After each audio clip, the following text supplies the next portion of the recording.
to my um, Veterans Benefit Administration compensation and pension exam.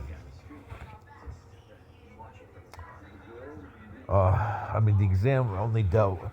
They they received from the federal insurance contractor. The examiner, gets sent a message and told which um,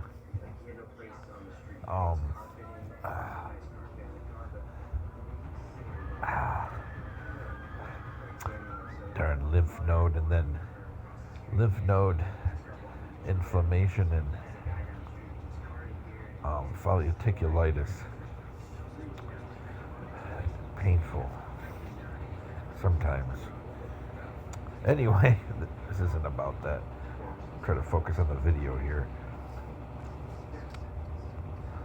So the contractors are sent, specific things that they're supposed to address, and then fill out a form called the DBQ, which is Disability Benefits Questionnaire.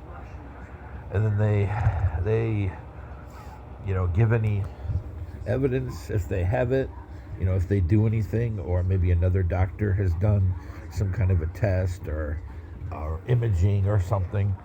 They include that along with their opinion, and then they send it off. There's a process. I don't know. It's what's called clinical operations, and then it's sent over to the intake center to their reviewers. So it's kind of sounds like a lengthy process. What's the point of hiring these examiners if the VA's going to have it examined again? I don't know. I don't know. It just seems, I don't know. It just seems wasteful, I just see the VA spending tons of money.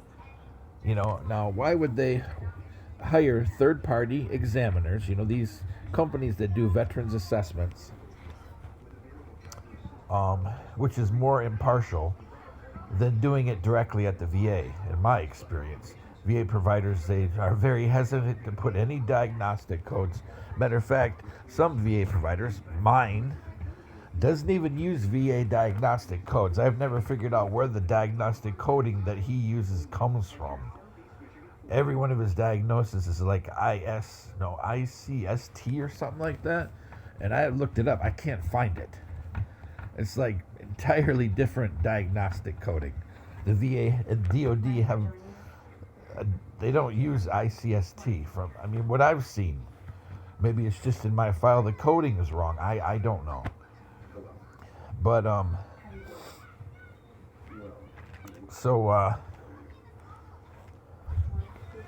they hire these third-party examiners, to question you, do an exam, do an assessment, send off their opinion back to their agency or company for their operations people to, plug it all into a database to send off to the VA intake center.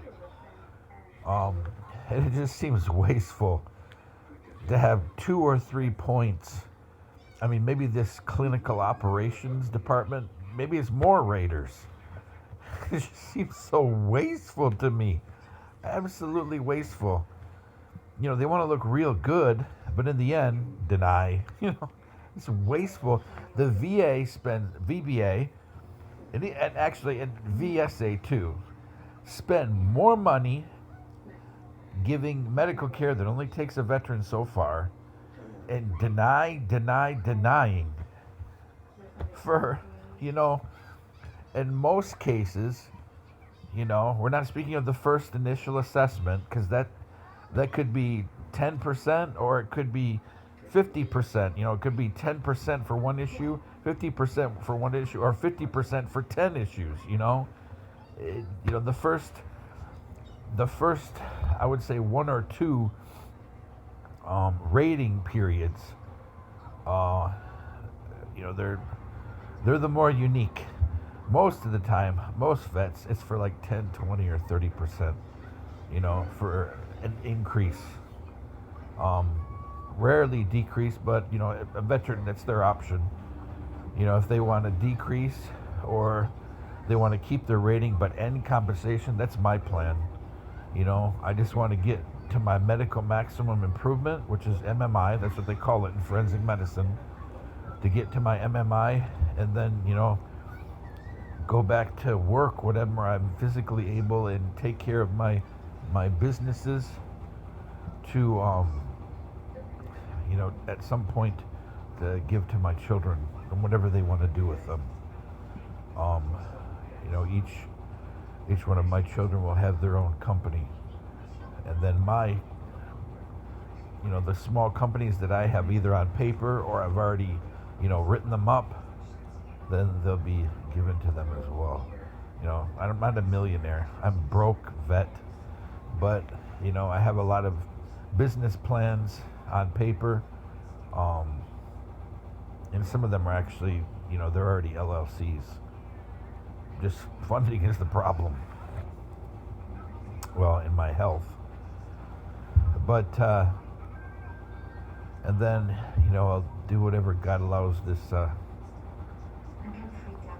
poor sinner to do to work for Him, and do something to help the world, and to get people back into liturgy, back into Mass.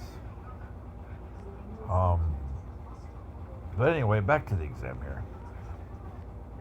So we went through all the stuff, and looked through all the issues.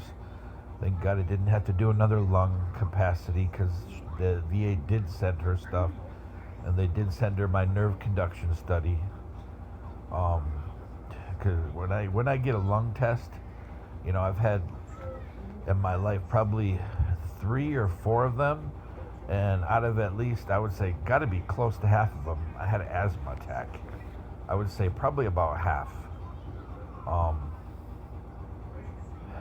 Yeah, I think about half of them I've had asthma attacks. The first one I ever had was before I deployed to the Middle East, and that was perfectly fine. She said that's good even for a smoker. I've had a couple more since then, though. Yeah, and a couple of them I've had an asthma attack, so that was good. I didn't have to do it. They only assess the things that they sent them requests to assess, and then there's a process. But the examiner, they try to be quick. They block you multiple hours. We had like 3 hours blocked, and for me, the most difficult part was the assessment of my legs, my back, my knee.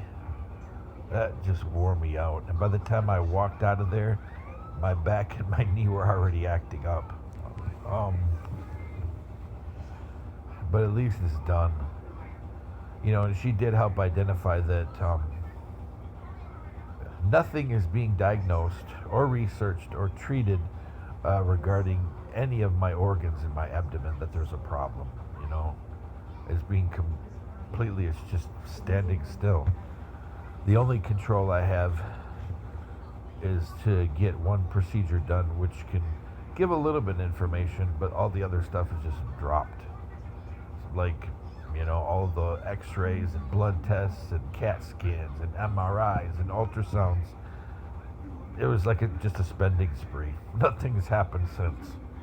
Just a big, almost, I hate to correlate it, not to make fun of mental illness, but it's like somebody who's bipolar on a spending spree. Yeah, let's do this. Let's do 2, 3 ultrasounds. Let's do a MRI. Plus, we're going to do a CAT scan. Oh, let's do with contrast too. And then nothing happens. Nothing.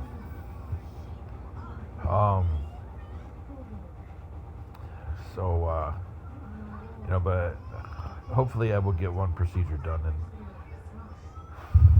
I rarely get nervous or have fear, but this one, I wish I didn't have to do it. But actually there's 2 that I really don't want to do. 2 of them. One's a lot more invasive, but another one is less invasive, but the results can be very, put it bluntly, they can be very damning. not spiritually, but physically. Um, well, anyway, but so I knew the lady's voice from somewhere, but there was a big mask. Um, so I couldn't quite place her, but her voice was really familiar, very familiar. But they're very. It was a nice clinic, so I didn't feel like being how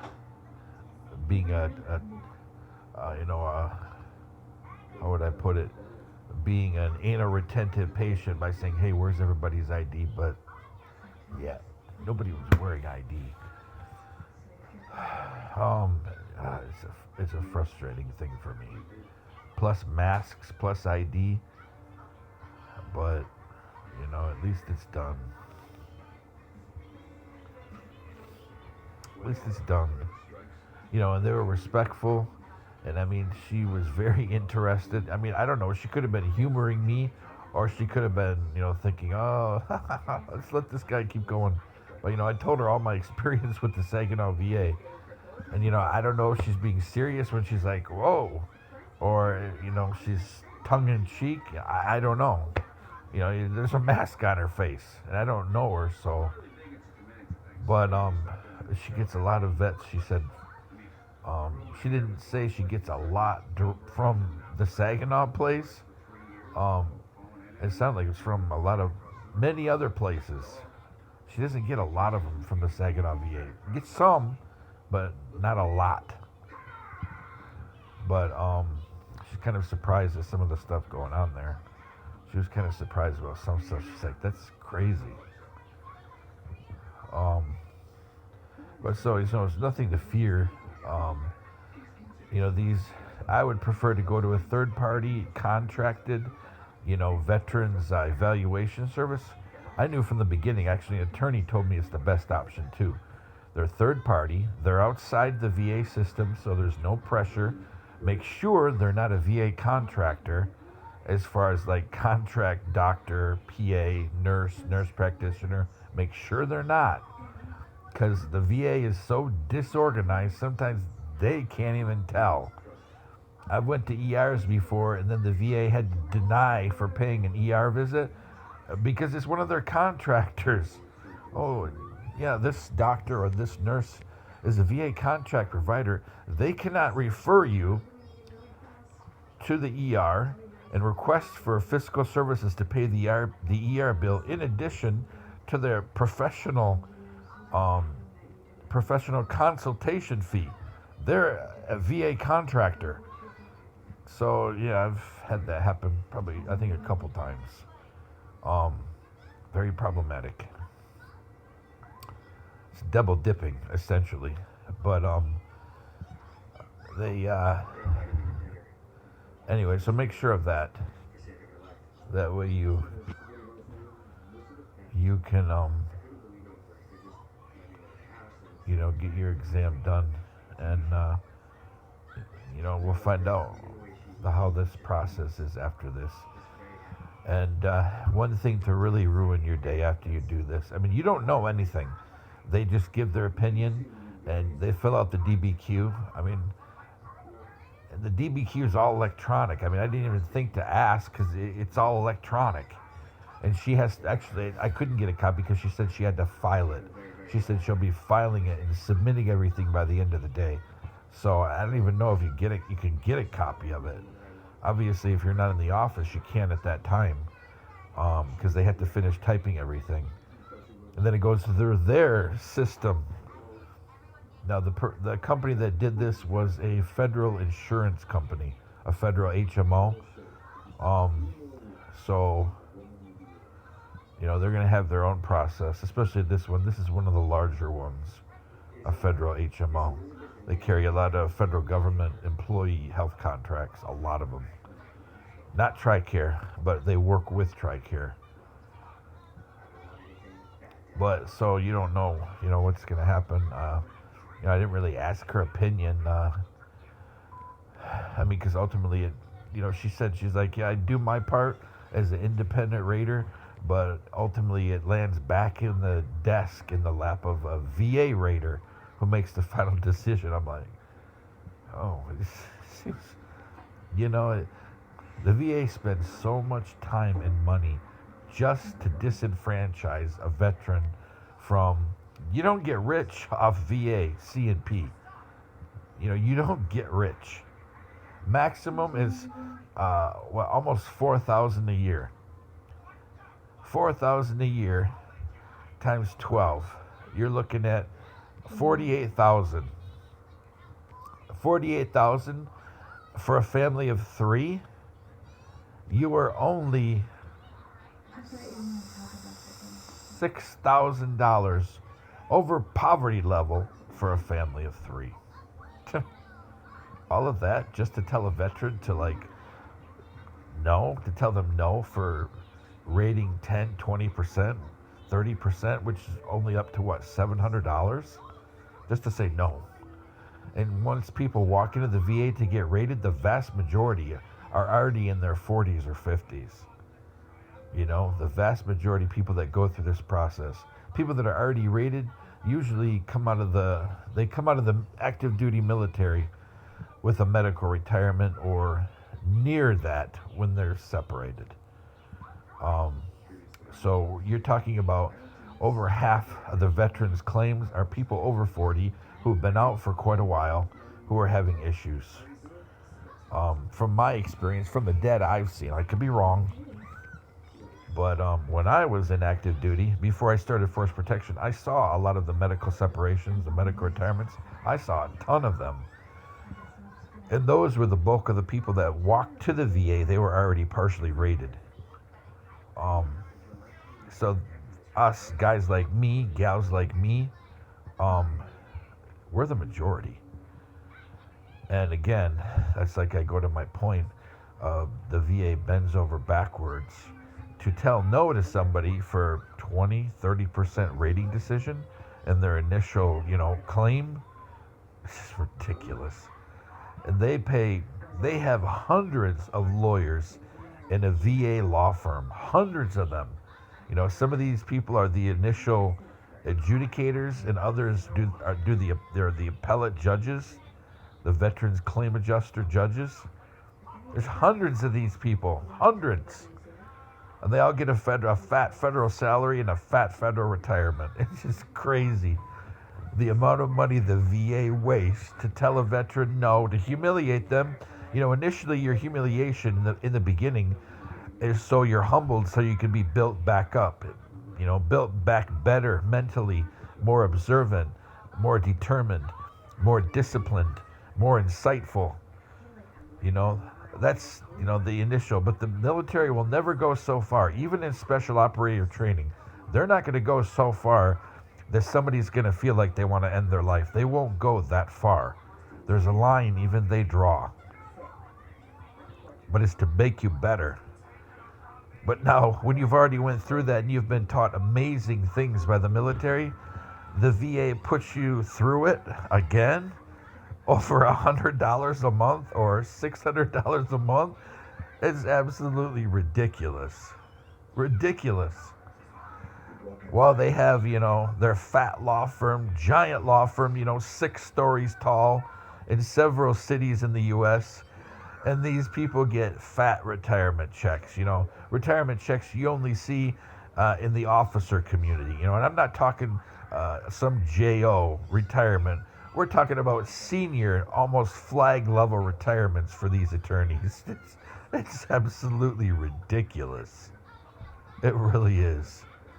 When you see the way that many disabled vets live humbly, their money is not to go out to the bar and get drunk and drive a Maserati with a 20-year-old girlfriend or boyfriend and take trips all around the world in their yacht and stuff. These are normal people. Normal, just average people. People that you see at Walmart, Kroger's, the dollar store, or parked, at a stop sign or a stoplight, waiting for it to change in their Ford pickups or their Chevy Equinox. These are just normal people. People that believe in Washington still, but Washington doesn't believe in them. The past 30 years, yeah, there's been some, rays of hope the past 30 years that try to fight for us normal people, but overly, you know, but overly so, that's not true. More so than anything else. People are there for the 1%. The 1% that have shares in companies that own so many brands and so many pieces of our daily life that if we were to really know, we would be floored. People that run these companies or have stock in them, and they own, three of your favorite foods, two of your favorite snacks, six of your favorite drinks. These are the people that are running the world. And that's why when you look at Hollywood and you see a lot of the shows like Hunger Games um, or the Allegiance series, because you see what's going on. Hollywood, as evil as some people try to paint it, Hollywood always reflects real life. Sometimes it's before, sometimes it's behind a little bit, but it always reflects real life. And, I don't believe that everybody in Hollywood is out worshiping Satan, or that people in our religious institutions are out worshiping Satan. Some metaphorically, they only care about wealth. They only care about, getting the next conquest, whether it's a girl or a guy, or the next company that they own and they can break up, or buying, the next store or the next neighborhood that they can use as they want. Sometimes it's a tax shelter, a write-off. Yeah, we're going to buy this entire neighborhood. We have 7 abandoned houses and then 3 people that are near going to a nursing home. We're going to own the whole neighborhood. What are you going to do? We're going to tear them all down and then we're going to write it off. Oh, okay. Sadly, that's the direction our country is going. But as far as the, veterans, the amount of time and money that is wasted just to deny a veteran, especially if, you have a lot of people in the VA that apparently know your name, your local VA, and they don't like you.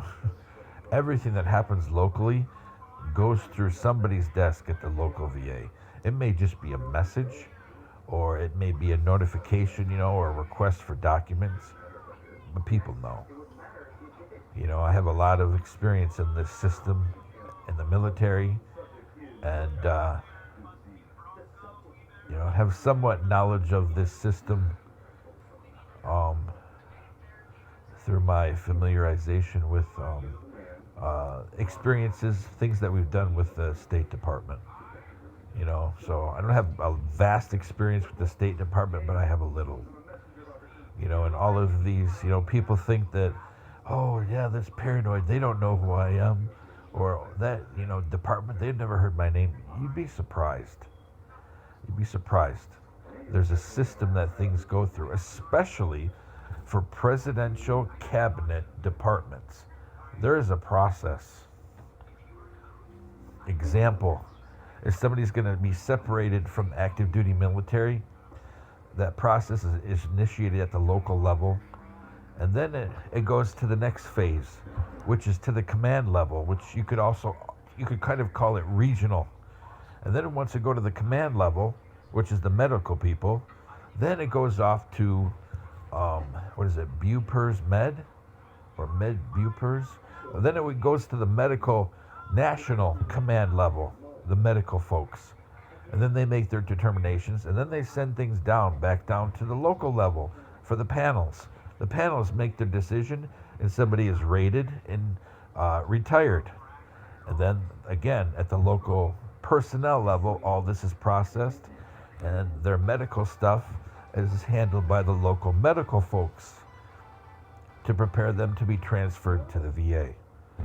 Now, these people are unique because they're like regular retirees, because they can go to DOD or VA facilities. They have the option either one. And then all of that stuff is sent back up to the national level, and by then their medical retirement is done. And at every single step, people in multiple departments at multiple levels of the chain of command know, all the way up to medical department. What would it be? It would be medical department deputy commanders. So it's a very interesting process. And I have a call, so I have to go. But so actually, I could call back. It's a hassle to cut a video halfway because I can't edit them. Used to be able to. I love editing video and making movies. What hacking has ruined all of my laptops. Well, almost. But one doesn't have the power to do it. That's the one that's still working. But so, the thing that to kind of ruin your day after doing that, you don't have a rating decision when you walk out, but at least you have movement forward. It kind of, it creates a slight bit of, not hope, but just a slight bit of resolution, closure. Closure is very important. I had an active dating life at one time, believe it or not. And, one or two relationships that I were in, most of my relations have been long term. Most of them. I can only think of on one hand ones that were less than like a year or two. But the ones that were really you emotionally invest and you don't get closure is a big part of peace. That's why Jesus talked about anxiety, and that's why anxiety is mentioned in the liturgy. Trying to think, I think it's in at least 2 liturgies offhand where it's mentioned right within the prayers. Anxiety. Release us from all anxiety and fear. Release us from all anxiety and worry. And this is important.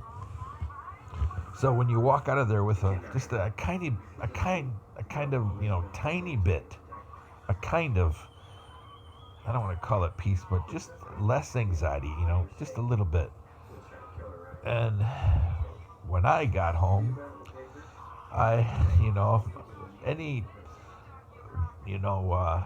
partial, tiny bit of closure that I got today was thrown right in the fan. Because the letter from intake center, they denied 3 things, I think 3, and they deferred everything else. That's something that will just really take the wind out of your sails. If there's any wind in there at all, it's more like a breeze for me. But and their reasoning, when you read their reasonings, in my case, additional medical documentation needed. Additional, everything. Additional. And I know somebody that works with a transportation company providing mass transportation.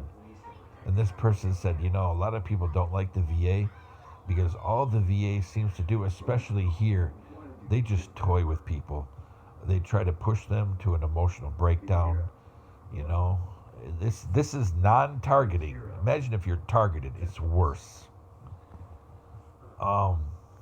If some of those people at the VA don't like you, or they know people who don't like you, believe me, it's worse. That's why you may end up being somebody like me who the nurse pointed out today, she's like, it looks like there's a couple of medications in there. Do you have them? I'm like, no, I can't get them.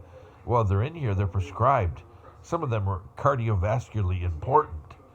I'm like, no, I order my stuff all the time. I can only get certain things. Other things, they say, we have to confer with your doctor. And nothing happens. She's like, that's interesting. So that's what I mean. If you're targeted by your VA, this whole process is even worse.